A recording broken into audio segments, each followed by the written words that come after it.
Hello, you guys. And welcome to the Women's Cave. Wow. Wow. I feel like, okay, hold on. And hello, you guys, and welcome to the Women's Cave. Yes, welcome to the Women's Cave. Okay, so we did take two. Take two, y'all. That's how we do it on this show. You know, that's how we do. We haven't had to do that in like 4 years. Well, you know what? These are unprecedented times that we're living in, so we can have a take two. Yes, we can. Okay, yeah, so let's go with that. I'm Jade. I'm Nora. High five, social distance style. We remember to introduce ourselves. Love it. Okay, so we would do a bunch of banter, right? But I think after the take two, I think it's all that everyone will forgive us for. So we're gonna move on to saying that we wrote literary life guides with pop poetry. Oh yeah, and also we have a new podcast. It's called The Ladies' Tales, so check that out. Yeah, I'm trying to remember to put that in there. That's true. And all right, so here's the fan faves, right? So if y'all want another books, about the podcast, about books, if y'all want another one, please let me know, and I will shout out a different book. All right. And I thought divorce was bad with other life lessons, and I thought being grown up was easy, and I thought I did my journey alone, and if only I were me. So you can check out those on our website, www.andwethought.com. Wow, you made that really short today. Because we have Tanya here, and she's lovely, and people want to hear from her and our guests, not just continue with us. Okay. That's ridiculous. And the 25 hottest indie authors, artists, and advocate magazine. You can check out everything your ladies are doing on www.andwethought.com. Tanya, she's around here. Hey. You know, I want to say you guys are very smart to plug your own website for where to sell your books instead of any particular bookseller. Very smart. Oh, well, I'm excited about that Tanya thinks I'm smart. I like it. I like it. Oh my goodness, I don't know what happened. We're not having a good day today. I'm trying to find Tanya, and I don't know why her picture isn't showing. This is funny. Oh, that's okay. That's okay. We're not here to see me today. Yes, we are. We're always here to see you. Semi-ish. We're always here to see you. Okay. There you go, Tanya. There we are. Tanya's here. Tanya's here, Tanya. Everything looked the same to me, but wait, we're here. Sorry. Well, so that we can get to our special guest, I'll let you know that I am Tanya Todd. I am an author and actress in Las Vegas, and I do a blog called 52 Love. Where can they find that, Tanya, though? On my website, www.mstonyatodd.com. There we go. Thank you, Tanya. But y'all are here to hear Winona and I drag on about what we're doing. No one's here to hear about that. Everyone's here to hear from our wonderful guests. Wonderful guests, would you like to introduce yourself? Because you're amazing. Yes, you are. Hi, guys. My name's Valia, and I'm a writer and a director, and I've just been watching. I vote for more banter. I want the banter to keep going. I'm here for an hour of banter. Oh, I don't think we can keep that much energy for an hour. We need a caffeine drink. I'm gonna need so much more coffee for that. So what are you doing now? She said she's author. She does writer and director. She just said it. I did. You did. Oh, good. Winona, what are we doing today? After the take two, I think is it. I'm done, y'all. So it was wonderful. I had a love show. Y'all fit the job. Sorry. Okay, so now we're back to being serious. I mean, it's fair. I don't really do anything anymore. Like, I'm not on any sets and not directing anything. So it's a valid question. I don't know. That's not a valid question. Do you often direct the things that you write? And if you do you find it easier to direct what you wrote, or do you find it easier to interpret what someone else has written? Hey, I just redeemed myself with a really smart. That's like a solid yes. Right. Really came back swinging. This is not supposed to be like I'm not trying to sound, I think it's, when I'm directing other people's writing, you know, you're putting yourself into a project and you're putting your own story, but it's really somebody else's words. So you're very much working with that writer very closely.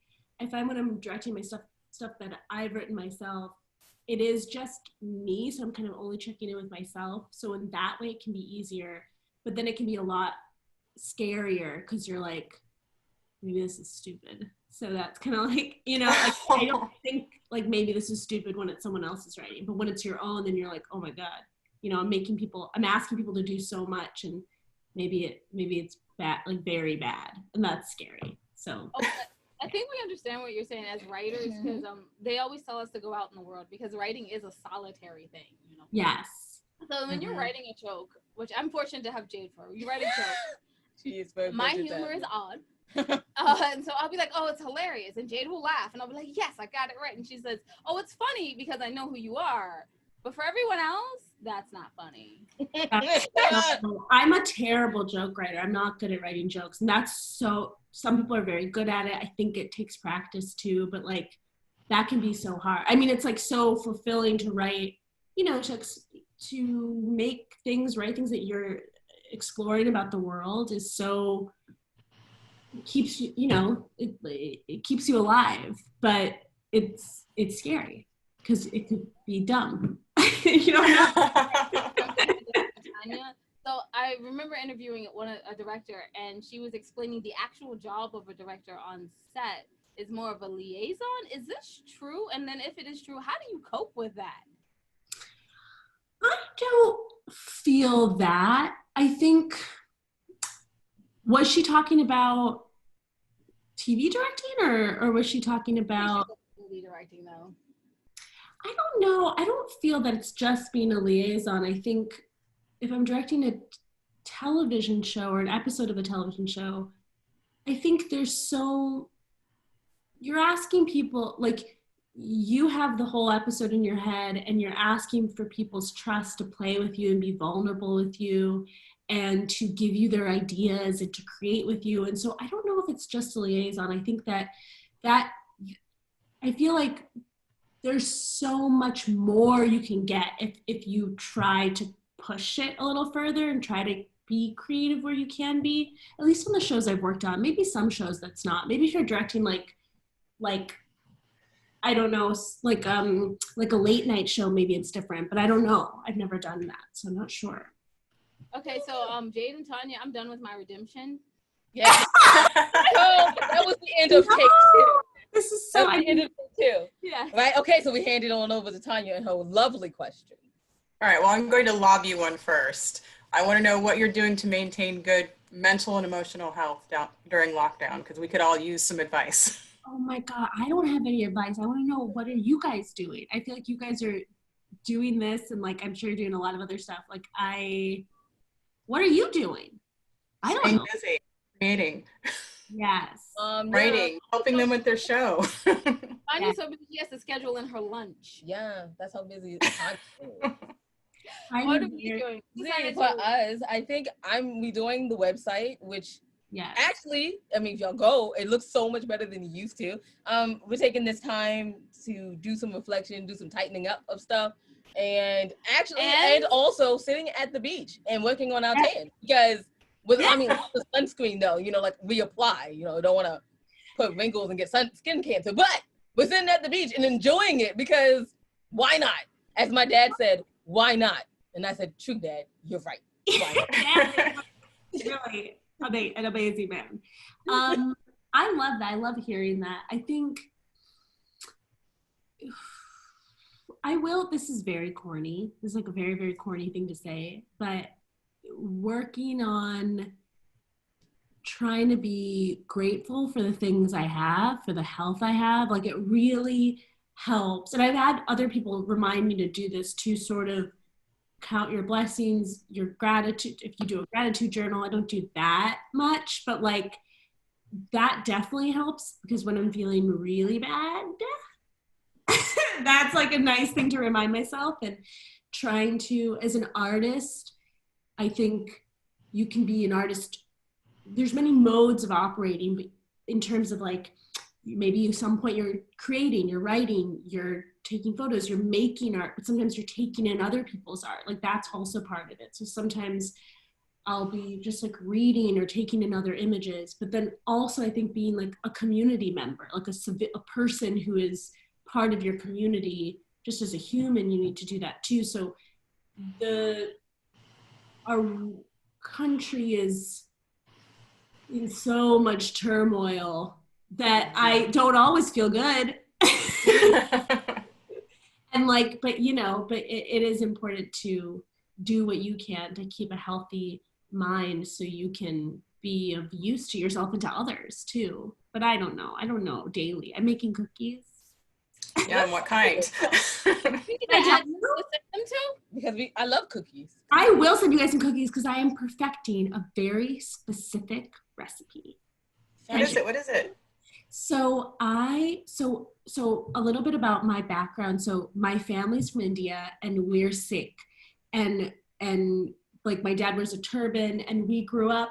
I would go to like our version of a church is called Gurdwara, and we at our Gurdwara we like they give you prasad, which is this like beautiful, super tasty little, like people have communion wafers or whatever. We take this thing every day, and it's all it is like flour, sugar, and butter. It's so bad for you, but it tastes so good. Yeah, it sounds delicious. So good. It's just roasted flour with butter and sugar, and it's so good. So I was like, what? How do you make like a cookie version of that? Like a roasted flour chocolate chip cookie with that taste? And I think I'm getting there. I'm getting close. That sounds like something we need in our lives. I'll make homemade rolls, and I'll send them to you, and then you just send us the cookies. Yes. We could do an exchange. I'll make brownies. Yeah, absolutely. Make sure there's addresses, because I do, guys, I would love some treats, and I would love to make a batch after we're done. It's awesome. Absolutely. I think we all are perfecting some kind of thing, like baking. I don't know. I have been, and it's been wonderful. And I've recognize that if I make a cake, it disappears overnight. Like yes, that's the problem. No, like I don't eat it. Like my dad is here quarantining with me, and like I will go to bed, and this man will be up watching TV at like 4 o'clock in the morning, just eating cake. And I'm mad at him because he never gains a pound. Are you serious? Never. Incredible. I was gonna say, I was like, oh no, now when you bake cakes, you have to be like careful because you don't want him to eat the whole thing if it's bad. He burns it with adorable. Yeah, he did. Like he just sits there and eats it, and he'll be like watching his TV, and he'll be like, "This cake is wonderful. Thank you for making." As I pad to the bathroom, "Thank you for making it." I'm like, "Oh, this 4 o'clock, oh my god." And after it gets gone. But I think like if we all follow the way that he does cake eating, is he eat cakes at 4 a.m. He doesn't really eat dinner then. He just eats the cake. And then he works from from 8 a.m. Okay, so he's just transferring the calories to earlier in the day. He just goes outside 12 hours. to like my flower garden and just like replants flowers like all day. So like maybe if I hours. did that, I would never gain weight and eat a half a cake too, right? I don't know more about the way your dad lives his life. I feel like he lives a very, very good life. Oh yeah, absolutely. He, actually, as you said about the gratefulness, that's how he lives his life, being very grateful for everything. Now back to you. Right. You have some good questions. Let's talk about work. I have a question. No, Tanya has some good questions. Wait, let me stop. Let me ask mine, then you ask yours, okay? Go. Okay. I want to know about We Strangers. What inspired it and what stage is it in production right now? How did COVID... Nobody asks me about my baby. Thank you so much. Well, I have babies, so I get it. Oh my God. I want to hear about your babies. Nobody asked me about this film because nobody, it is so dear to my heart. This is a feature that I've been writing for 6 years that I was working to make at the end of this year, but I don't think that's going to happen. I think we'll make it next year, or, it's more important that people are when safe. Life allows. Yeah, life allows, we'll make this film. And because I want to make it properly and not super restricted in terms of extras and stuff like that. But it's a film. I'll be brief about it because I could talk about it for a long time. And it's not done yet, and I get a little superstitious about talking about stuff that's. But the film comes out of when I write work. Like as a TV director, I work on a lot of different types of things and on comedies and stuff. But this film is like really an exploration over the course of years as I'm changing and I'm asking about the way I live my life. It comes out of this basic theme of assimilation, and what do you lose when you are being being invited to specifically white society, and how do you take that power back and use it against other people? It's kind of like psychological, not thriller, but just character study, and explores like class and racial boundaries that people cross all the time. And it's just a film I've been thinking about for a long time, and is like constantly evolving as I continue to work on the script and get notes and talk to different people. And so anyway, yeah, it's hard to like describe in one sentence, but it's or it's not, I guess. But anyway. No, so, I think I understand. Yeah, I understand. Yeah. We're all brown people, so we get it. Yeah, I know, and that's and it's very interesting character pieces, because to that point, like I think the more specific you can be with a story, the more universal it is. So it's very much about this one flawed, but I think super interesting person, and but it's also not like that expensive of a movie. But you know, when you're trying to make a film, you need to convince people to invest. And I'm like, I shouldn't be saying this out loud, but I'm like, I don't know if it's going to make any money, but I think it's going to be a beautiful piece of art. Maybe it will, I don't know. But anyway. Well, I think it's very timely, and I do think it will make money. Yes, there's definitely an audience for it. I think unfortunately, it's something that so many people can relate to. I think we all have those experiences. When you live in a white supremacy, you have it. So it's just, anyway, I just believe in the art I write and make is me exploring how I live through the world, and questioning things I thought I used to believe, or maybe, you know what I mean? Like that's right. Art can help do. Anyway, like I'm not a big, I want to show you a lesson, or I want to like, I have something to say. It's more like I have some questions about the complex nature, human nature, that I don't have answers to, and the process of making a film is me exploring these questions. Anyway. But not necessarily answering them for the audience. It's actually a good answer for a movie like that, because a movie like that is asking questions that are open-ended, so that you end up with essay-length answers. So you don't expect someone to come out with like a question that's going to give you essay-length answer by putting it into like one simple sentence. It should definitely have 3 or 4 parts. It should have some complexity to match the project. Absolutely. I think we even wrote like a whole book, If Only I Were Me, about like what people thought we were. And we were like, oh, I don't think I'm that person. Okay, sure. So I think writing, you do go on like an exploration of questioning. And a lot of it comes from yourself. You're like, what was that? Interesting. Yeah. And also I think with film and TV shows and stuff, I'm also really interested. Like I want the audience member I want it to be an active experience. Like I want you to be thinking while you're watching it, and asking questions while you're watching it, and identifying with different people, and like, so that you can keep thinking about it when it's done. So you're just actively engaged with the art, as opposed to being like, oh, that was a cool story. All right, dope.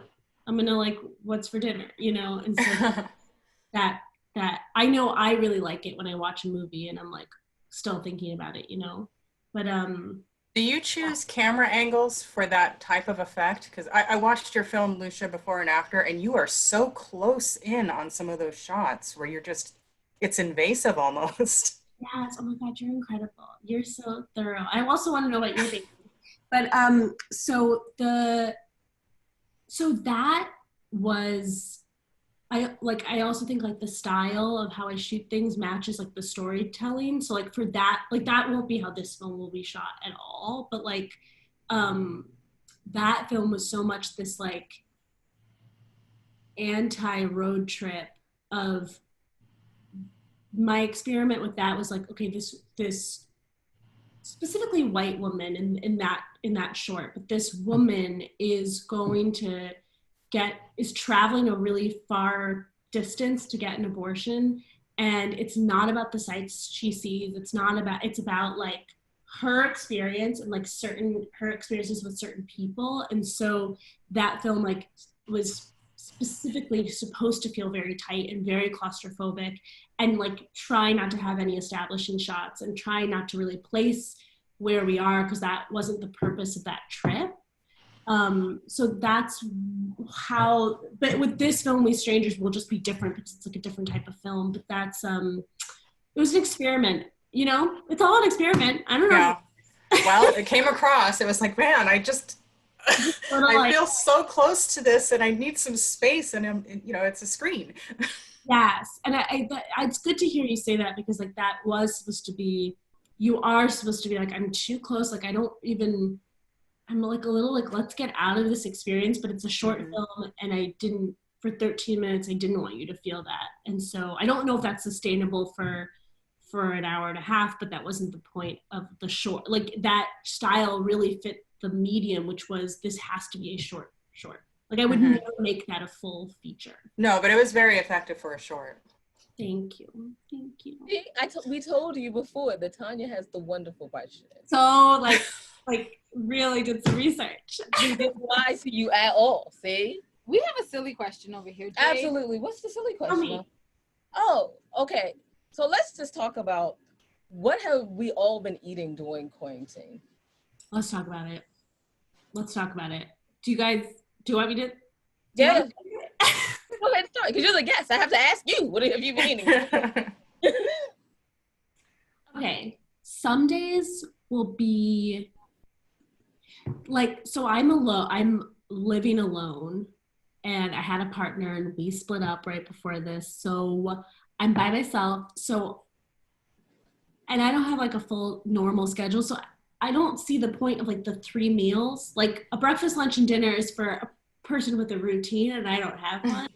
So like some days it's like today, trying some cookies out. So cookies were like, I think like some days then I'll have like oatmeal. Like I really like the strawberries and cream instant oatmeal. That's like the only oatmeal I'll eat with oat milk in it. And then I'll make like myself like a big dinner or something. Or other days I don't eat normally at all anymore because there's no need. I just eat when I'm hungry, or I'll have like 10,000 snacks all day. I think that's life now. Like that's everybody's life. Yeah. Yeah. Always snacking. I feel like some days I'll only want sweet things and other days I'll only want salty things. I don't know. It's all messed up. It's all bad. What about you guys? So I have definitely been busting out my KitchenAid, which is I love. I don't have a KitchenAid. Okay. As you can tell, like I love my KitchenAid. So I've been just like, let's make these waffles from like cake flour, and then we're just gonna put some bran in it, some good stuff. So we're gonna put some bran in it so we won't feel bad about making these waffles. And then, we'll just have like these fresh fruits, and then I'll just make like some whipped cream. Like we'll just make it up in the the KitchenAid. Like I'll just make it like, and that's like, we're not even talking about the full breakfast. And then we just have like sausage and like eggs and like, we just do this thing in the morning. And then sometimes, because you can't do it every day because people will say you have a problem if you do it every day. But every once in a while, at least once or twice a week, you have to have a frozen mimosa with that, right? You have to and a frozen mimosa. Like you have to do it. Frozen? So we bought an ice cream machine that like literally like you just. It's a countertop. It's a countertop ice cream machine that they sell, and then you literally pour it in, and then 7 minutes later you pull down the thing and you go like this, and you have a full on like ice cream cone. Is it worth it? I've been thinking about getting an ice cream maker. Is it worth it? Okay, so not the overnight one. No, it's one that's overnight, and then there's one that's just like the kitchen countertop one. So we have that one. So you just pour the champagne and the stuff in, and like I just sit it on there, and it's like 12 minutes. You put it on 12 minutes, and it churns, and it does everything that an ice cream machine would make, like an industrial one, like from a buffet or something like that. But it sits on your countertop. And then when it's done, it comes out as a frozen, slushy, like Slurpee style mimosa. Oh, and also, yes, it's fabulous. So we reserve that for the days that I make shrimp and grits. Yeah, she does. Now, this chick has also done ice cream, homemade from heavy whipping cream using a double boiler with her 1934 recipe book. Yes. But our best meal over here has been when we did cornmeal fried fish on the grill and an iron skillet. That was life. We need to repeat that one day.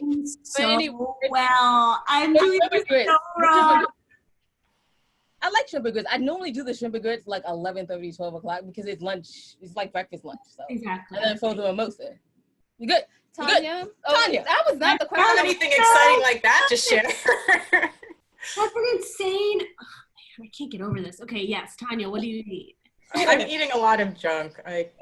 Because I do work so hard, so I just need quick things like, okay, I'm just going to have a Pop-Tart right now, and I'm just going to have like this many chips, you know, I'll get a little bowl like this. Yeah, and then I'll do so that. I can control the amount. Yeah. But I do walk laps around my house all the time, so sometimes I'm walking around and I'm snacking on chips, so I'm burning it as I'm walking, you know? I've had like way too much meat too, because my mother is very wonderful, and because of lockdown, I'm an actress. I'm not getting a lot of paying roles right now. I've had a few, but not a lot because we're in lockdown, and she sent this huge Omaha steaks package. That's what we're having for dinner tonight. And then the neighbors, they own a restaurant, and I guess they ordered kosher chickens. Ooh, nice. And that they delivered the wrong thing. And so the place told them, well, just keep them. And the neighbors were like, well, here are 6 whole chickens for you. Oh my God. So now that filled up my freezer. That's incredible. But that's like, thank you, God, I'm eating and I don't have to stress on anything. And I'm being taken care of even under these circumstances. And it's just blessings from good people, you know? Amazing. Okay, so that was not supposed to be non-kosher chickens. No, I'm excited for those chickens for you. Oh, like, do you have a grill? Yes. We'll talk about I it. do. We'll talk about it. I'm gonna tell you you do with something these to do with the chicken. Oh yeah. Okay. Yeah. Okay. After we're done with the news. After we're done with this. So I knew that was not supposed to be the question that Jade asked you. But I had asked her to ask a question. But no, you ask the question before you ask no, that's okay. I asked the question I wanted to ask because it was Jade's question. Well, no. You guys though. So where can people find? No, Yes. let's see if Tanya has one more question. Tanya, you have more You don't want to ask your question? No, she's not allowed to ask it. It's she told Jade. She looked at me and she was like, "Ask a question." I asked the question I wanted to ask. Okay, I feel like we're running out of time, so I want to say that I did look at your Twitter account and I see that activism is important to you. I want to know, was that always the case for you? Was it ingrained from childhood, or did you develop that over your years as an adult? God, you're like such an incredible.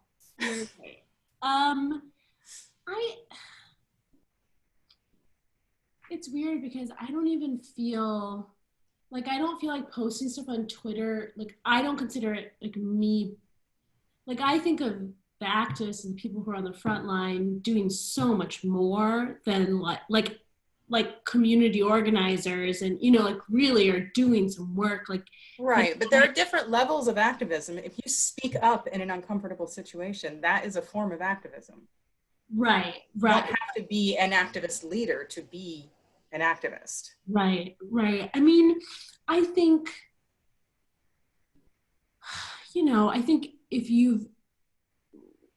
I don't know everybody's stories here, but like when you grow up and you've just seen such inequality since you were like all my life, and there's so much more, so many more things I've had to turn a blind eye to, but like just always growing up, I would see so many things that weren't right, and my parents would always try to tell, like they would always, I remember growing up, I grew up in Indiana, and we would get the Chicago Tribune because we were kind of close to Chicago, and my dad would always turn the newspaper to like near the back page and be like, all the real stories are here, and nobody ever he would just try to remind me about just injustices that are going on around the world, you know? And I don't mean that to mean anything more than